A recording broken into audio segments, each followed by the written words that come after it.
You know, brothers and sisters, her early memories would not have been good ones. She would remember as a child those dark, dark nights in the Israeli settlement when the Egyptian soldiers would come with torches to do the foul work that Pharaoh had given them to do. She remembered the sound of the swords being pulled out of the scabbards, of women screaming in their homes as the soldiers kicked down the doors. She would remember their shrieks and the sobbing and anguish and the deadly silence throughout the settlement after. She would remember how she had helped her mother and her father to keep her beloved little baby brother as quiet as they could. In circumstances like that, a little girl grows up too quickly and loses her childhood. Exodus chapter 2 says, "There went a man of the house of Levi and took to wife a daughter of Levi. And the woman conceived and bare a son.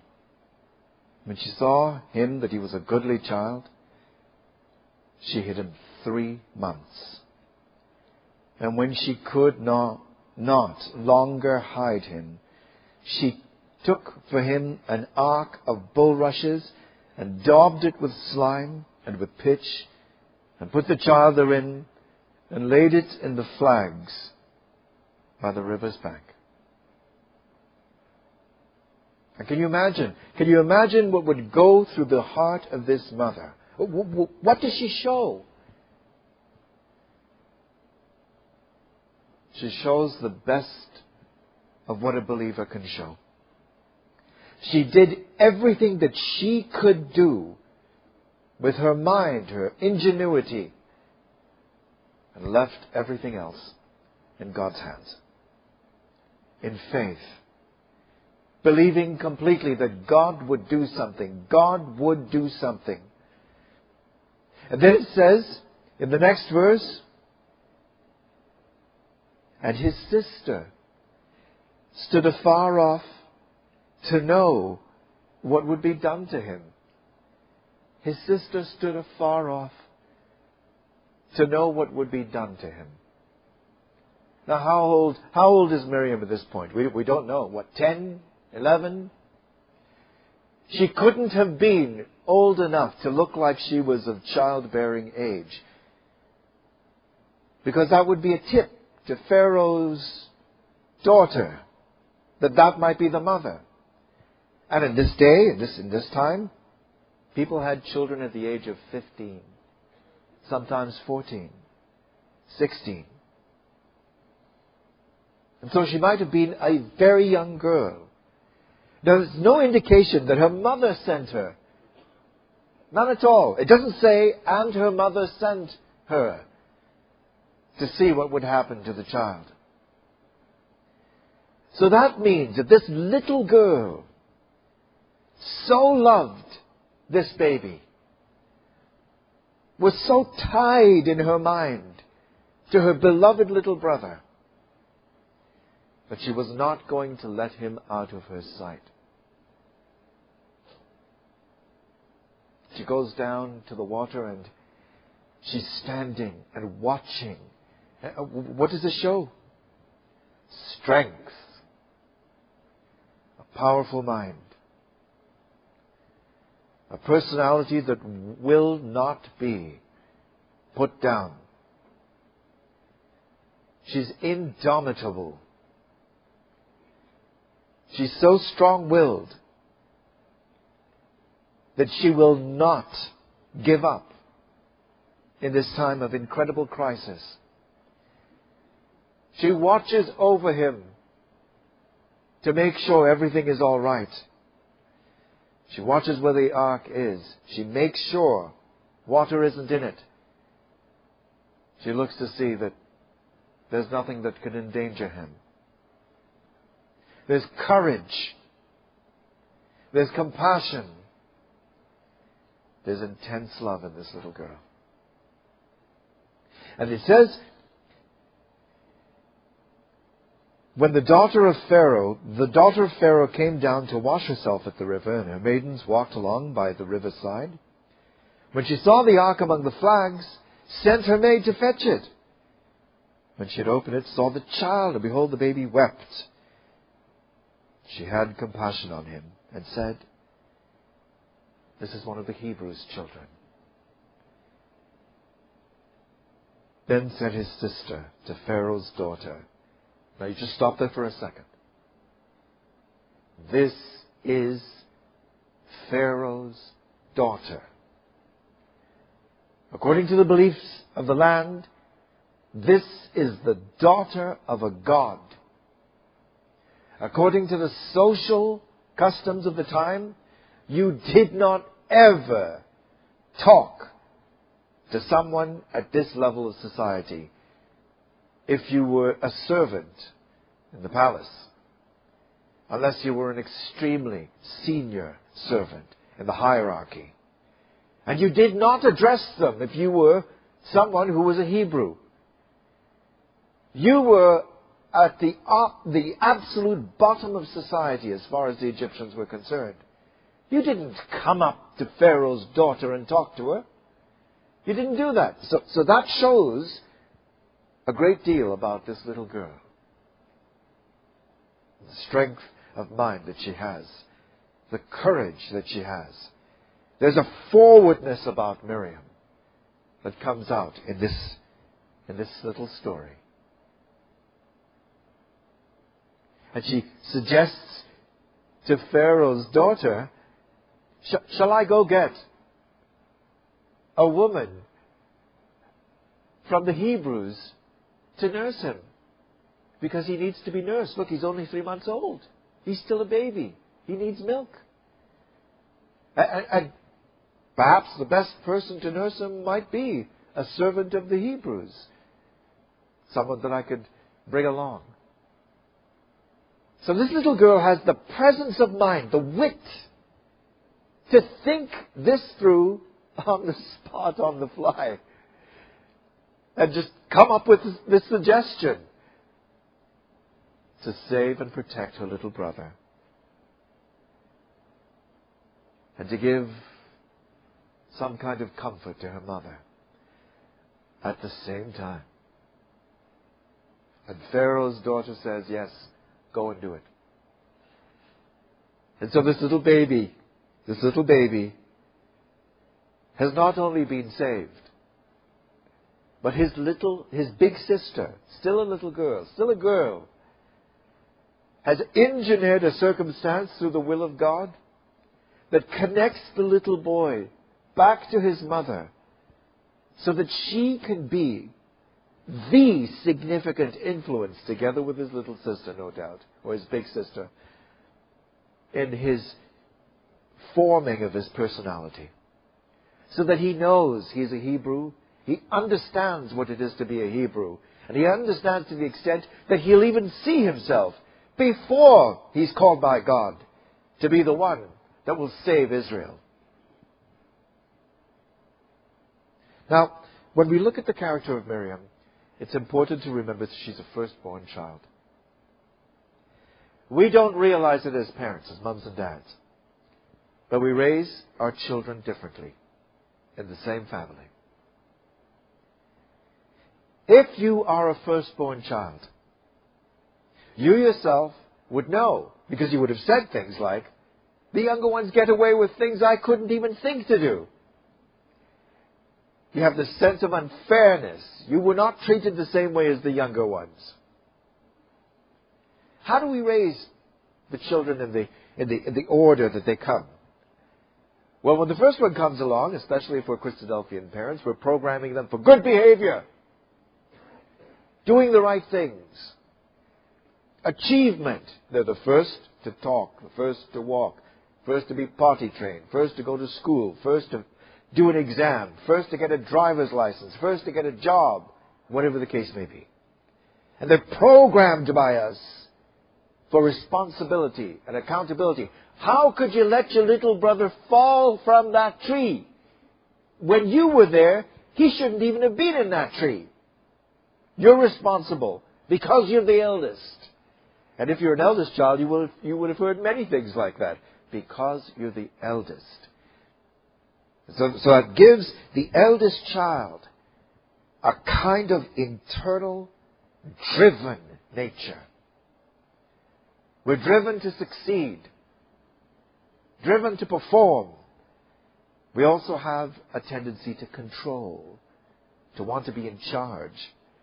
If you were to do a survey of ecclesias around the world, and you were to look at the amount of recording brethren who are firstborn children, you would find a very, very high percentage of them happen to be firstborn children. And it's not just by chance. It's because they're quite happy to step up. They want to take on authority roles and roles of power or influence or being in charge. They want to be able to lead and to guide because it's what they're programmed for from the time they're little kids. By the time the youngest child comes along, the parents are tired. They haven't got much energy and stamina left to be able to raise the perfect child. And so this is the child they tend to enjoy the most. They cuddle them the most. They play with them the most. They hug them and kiss them the most. And they're not worried if that child is not perfectly well behaved. But the first one has that programming. And I'm not missing you out, middle children, because I know you're worried about that right now. Right?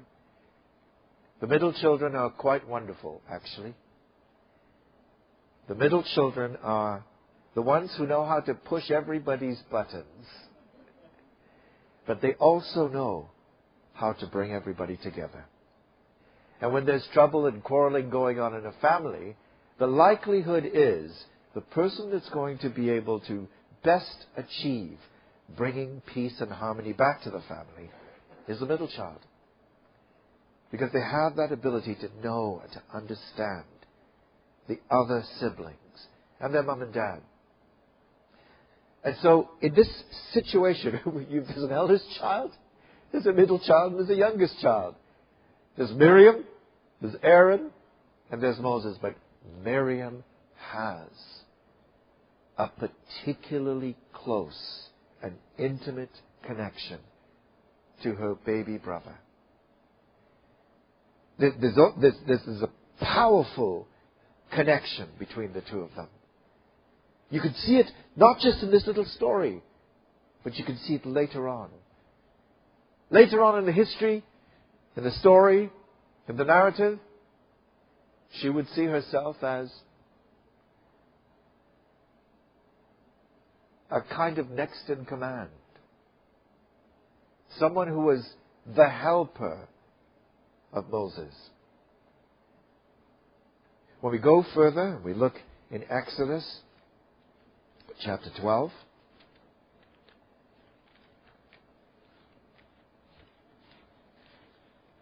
Is it chapter 12? Let's just see now. Yes.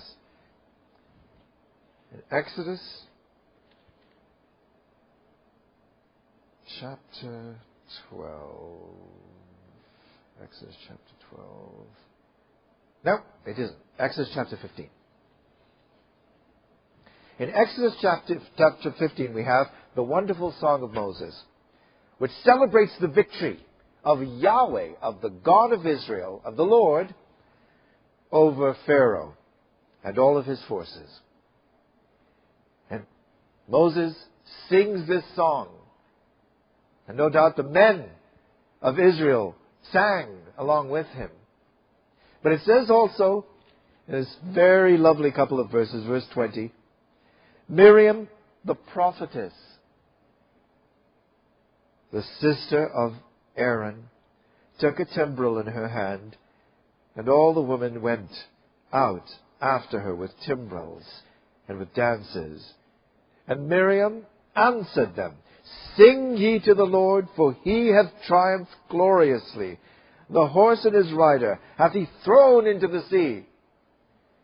So there is strong, full-grown, vibrant, energetic, firstborn Miriam, leading the women of Israel in a kind of antiphonal song. The men sing apart with or after Moses, and Miriam responds with the women.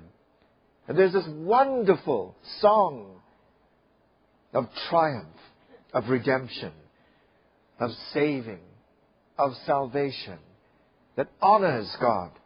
And here we see Miriam at her very, very best. Now look what she's described as being. She is a prophetess. A prophetess. Now that word is used in different ways. Sometimes it could refer to a woman who is the husband, or the wife of a husband who was a prophet himself. It's used of a false prophetess also, in the days of Nehemiah. But in this particular case, with Miriam, there's no indication that she had a husband. Now, he would have to be an industrial strength husband, to tell you the truth. Prepared off-site in a factory with a lot of steel in him to be able to cope with this force of nature who was this woman Miriam. There's no indication that she was married. There's Jewish tradition that says she might have been married to one of the men who held Moses' arms up during that great battle that would occur in Israel's history, but there's no evidence of that in the Bible itself. So the indication seems to be that she is a single woman all through to the end of her life. But she's a prophetess. And what does that mean? It means God will speak through her. God will give her messages, move her, inspire her to say things which have their point of origin with Him. That's incredible, an incredible thing. Miriam, as we can see here, leading the women in song, there's an indication of where her leadership was expressed. Her leadership was expressed amongst the women of the congregation. And when you think about the leadership roles that our sisters play in our ecclesias, it's in holding the ecclesial family together with all the love, all the nurturing, all the encouragement, the arm around the shoulder, the hugs, the kisses, the wiping away of tears, the encouragement of other sisters and families in pain. Now this is the kind of thing that Miriam would have taken a significant role in. There was so much to do in the leadership of this large and strong-willed and rebellious people. And the chief leaders would appear to have been Moses, Aaron, and Miriam. Now there's a question that comes to mind when you see the fact that she's described as the sister of Aaron. The sister of Aaron. Now you might ask yourself, why doesn't it say the sister of Moses and Aaron? Or the sister of Moses? Given the closeness of the relationship. The special sense that she had of, that's my brother. I saved him. I watched over him. I love him. He's my brother. There's no mention of Moses. And it's almost as if a very subtle point is being made in this passage. Possibly. And the subtle point could be that Miriam is the sister of Aaron because she is not considered to be at the same level as Moses. Moses was the leader of Israel. Miriam and Aaron had their particular jobs to do, but she was not his equal.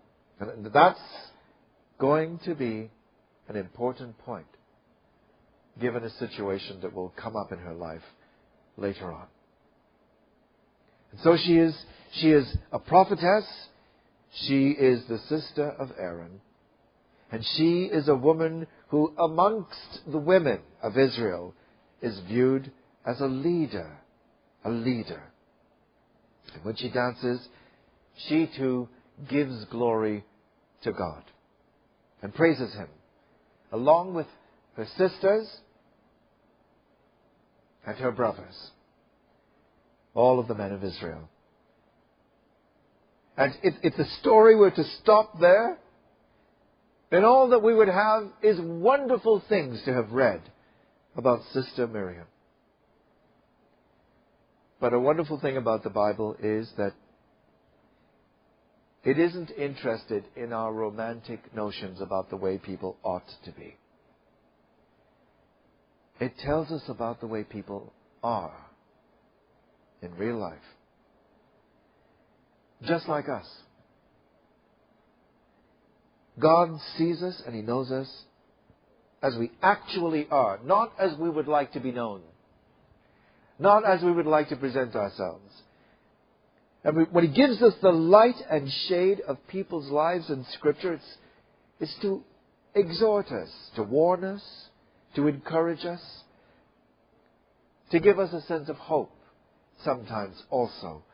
When we see people who had all kinds of strength, all kinds of faith, and yet had their moments of shame, just like we do. Just like we do. We wish we didn't have those moments in our lives. God puts these into the story so that we will know this is human life. It is human life. And the life of a Christadelphian has times of shame, fear, doubt, panic, terror, disbelief, as well as times of love, wonderful work, achievement, good results, and growth all the way through our lifetimes. There are those times of shame. Sometimes we try to cover them up. Sometimes we try to pretend, well, everything's all right with me. And I'm not going to tell you what I'm struggling with in my head and in my heart, because then you would think I'm completely unacceptable. And yet if everybody in this room were to have his or her head and heart opened up, we would realize we're all struggling with something. We're all not coping particularly well with aspects and areas of our lives. We're all doing the best we can, sometimes not doing so well, sometimes not even trying to do the best we can. And making our way from day 1 to day 2 to day 3. Encouraged along the way by the Word, by prayer, by each other's love and company, and by the hand of God in our lives. The hand of God that we see active. And we see that hand most active in our times of failure, in our times of trauma, in our times of suffocating trial. That's when we see His hand at work the most. We're now going to go, brothers and sisters, in the story from chapter 15 to Numbers chapter 12. Numbers chapter 12. Now before we do that, we're going to look at the condition of Moses' mind at this point in time. He is absolutely on his knees in a trench.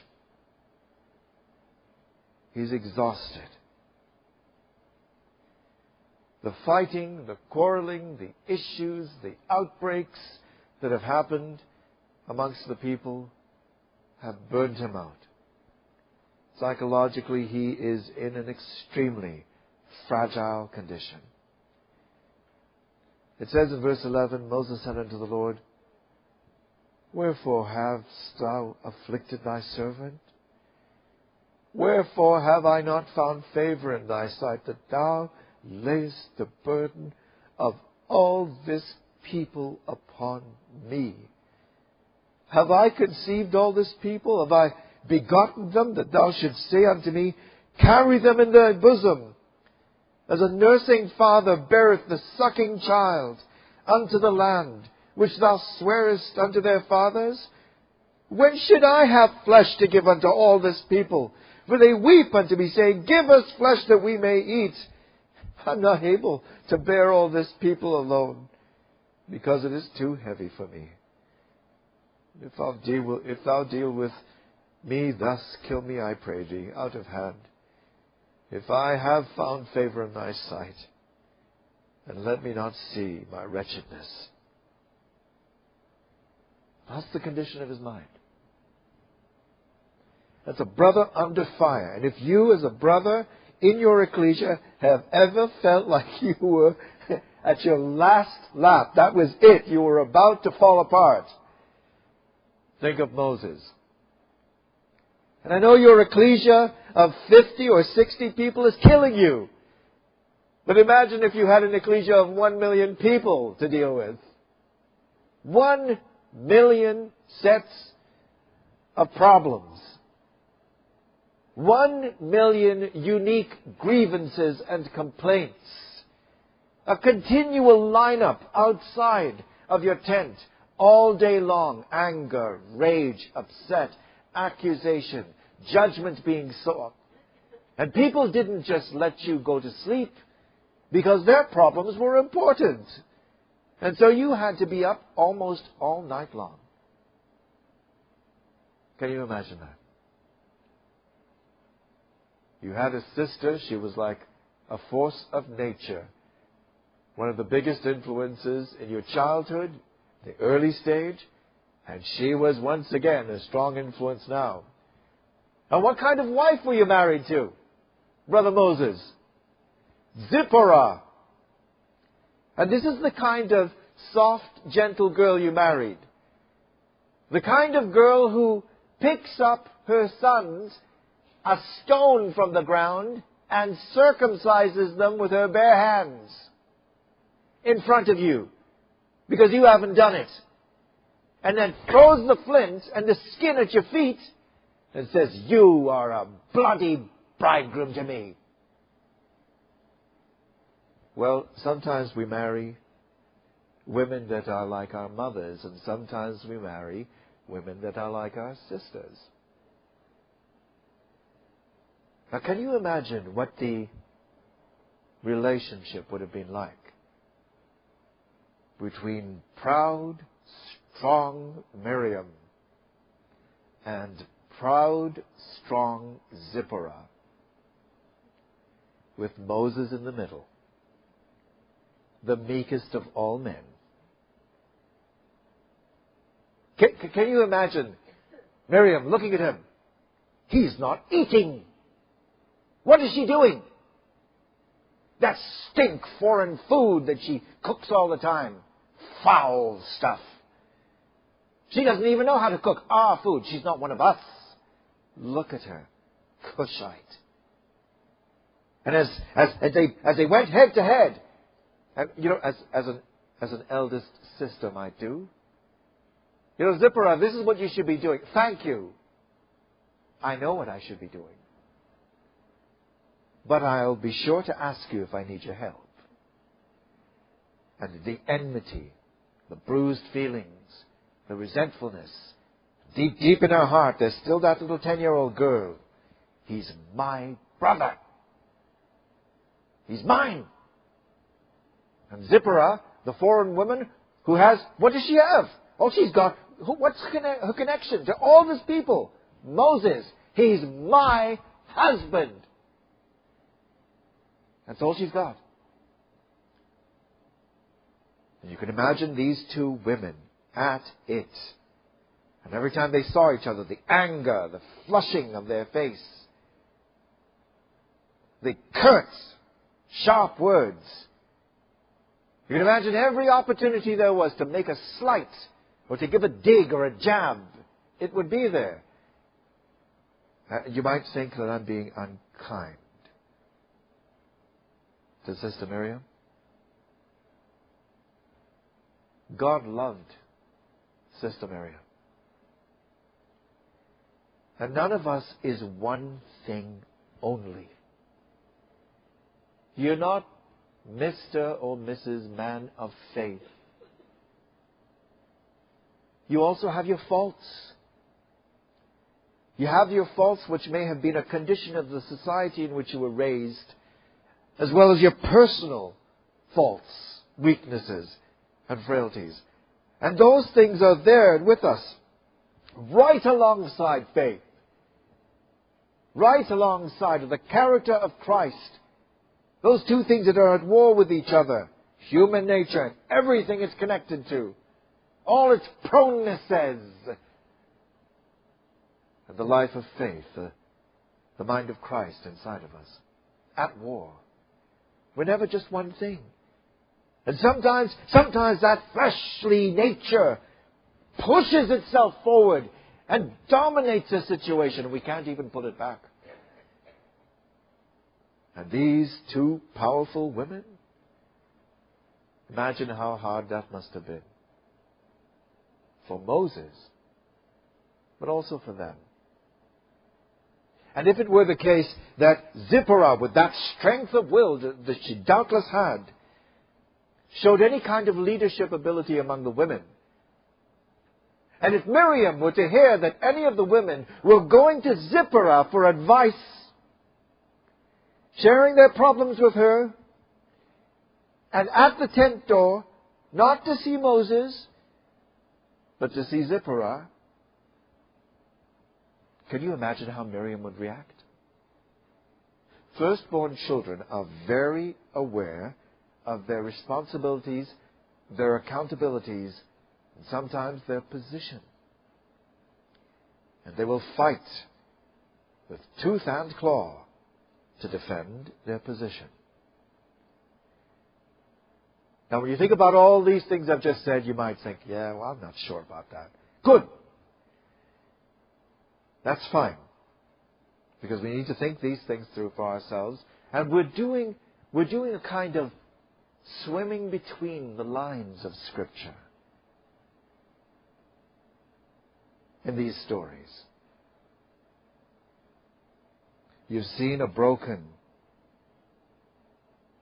a tired, an exhausted man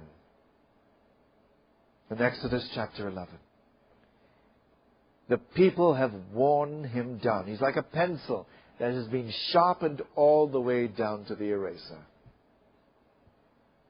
And then chapter 12 begins with the following words.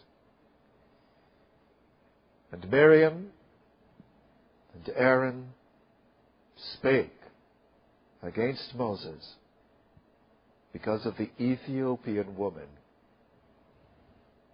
whom he had married.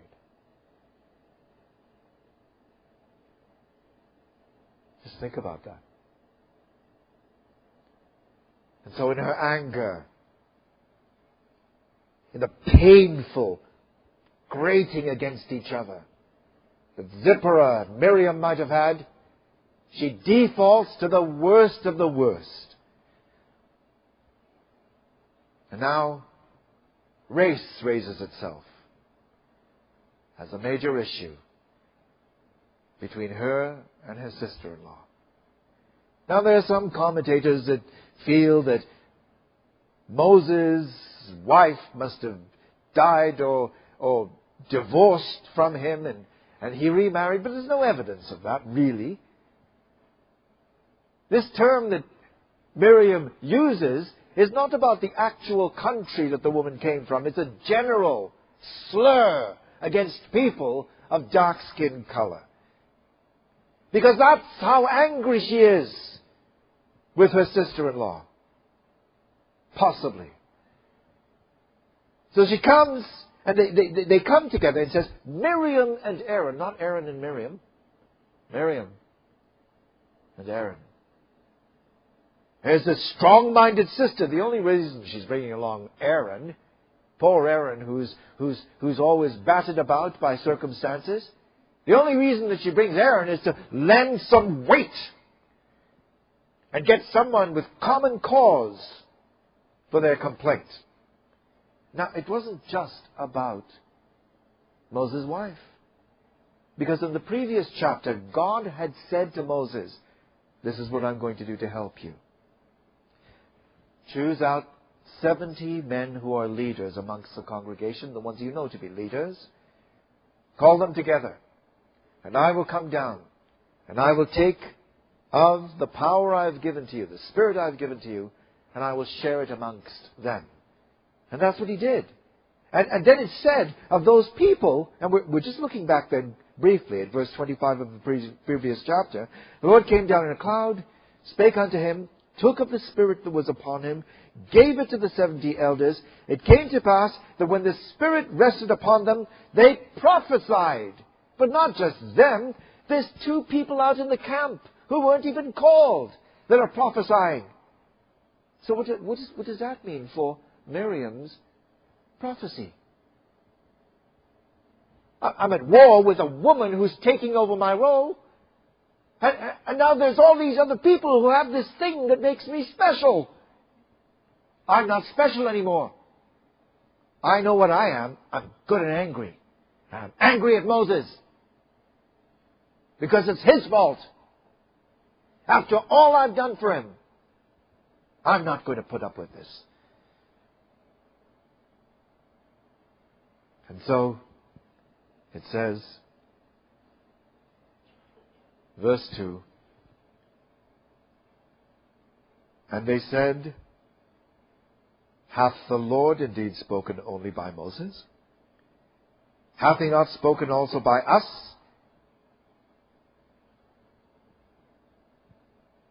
And the Lord heard it. And I don't know about you, but that's a very frightening little phrase to me. Just think about everything you have said, that I have said, that we should not have said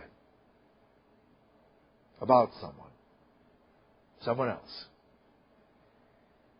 Every comment that had its root in resentment or envy or anger or hurt, that evoked from us an unkind or cruel, cutting or edgy, slanderous typification or simplification of someone else and their personality and their character. When I read those words, and the Lord heard it, it's not just a frightening component of this story, it's something that frightens me and warns me about the things that I say. Now the man Moses was very meek, above all the men that were upon the face of the earth. And some commentators have said, well, it looks a little bit inappropriate that Moses writing these books would refer to himself as, and I was very meek. The meekest man on the earth. Now it could have been that Joshua finished portions, including the death of Moses. Or it could be that the word meek doesn't just mean humble. It can also mean miserable. Miserable. And if Moses were to describe himself this way and say, the man, Moses, was very miserable, above all the men which were upon the face of the earth, that would be one way of interpreting it, because he was an altogether unhappy man.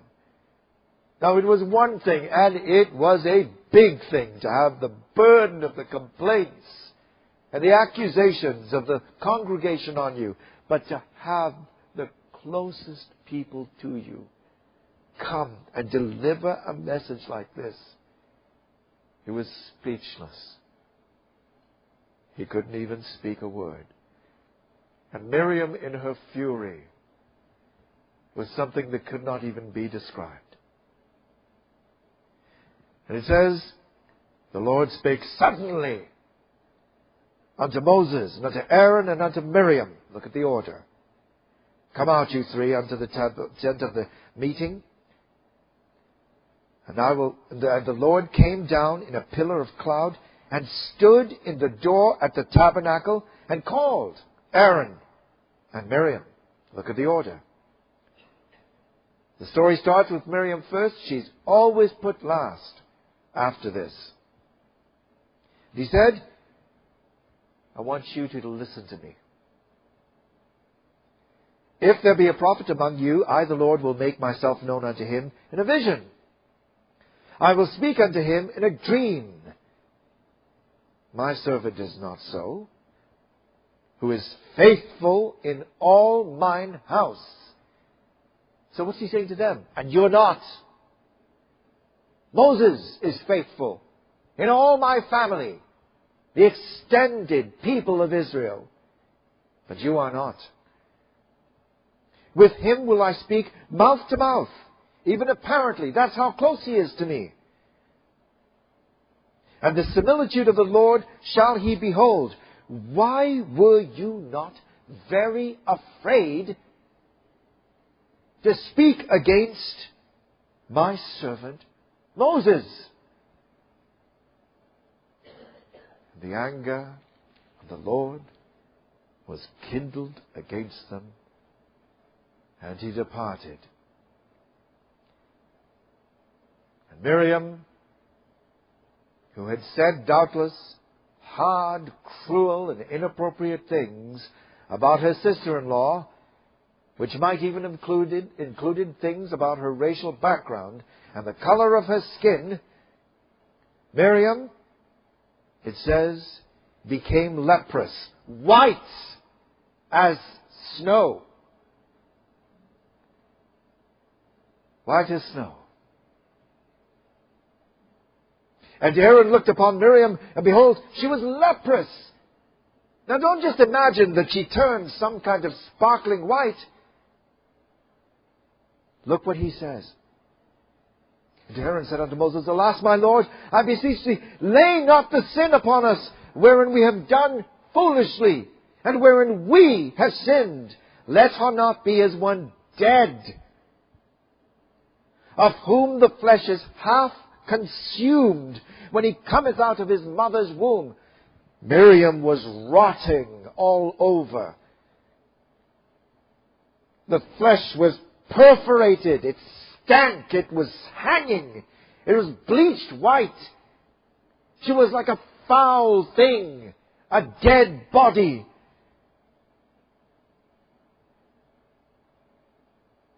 This was a terrible lesson that our strong-willed sister had to learn. For a brief moment, that's what she was like, all over.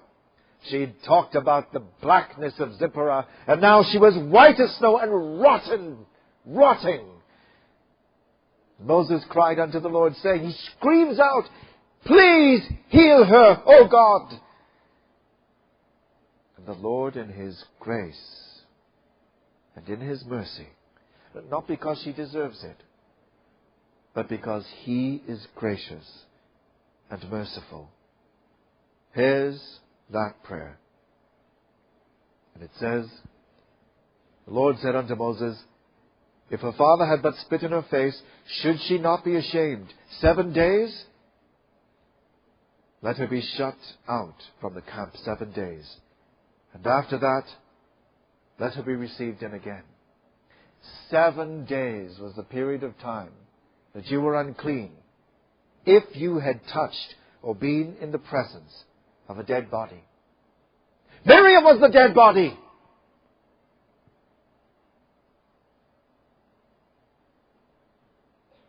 And when we behave like that and say those kinds of things and have those kinds of attitudes, our mind is not in the direction of life, but involved in death. And so it says, she was outside of the camp. She who had said Zipporah should be thrown out, she shouldn't be amongst us. That woman's not one of us. What's she doing here? She should be outside. She now was outside of the camp. And Israel had to stay in one place for 7 days because of Miriam. And afterward the people removed from Hazeroth and pitched in the wilderness of Paran. In chapter 20, brothers and sisters, we're going to take 1 extra minute. My apologies for that. It says, verse 1, Then came the children of Israel, even the whole congregation, into the wilderness of Zin in the 1st month,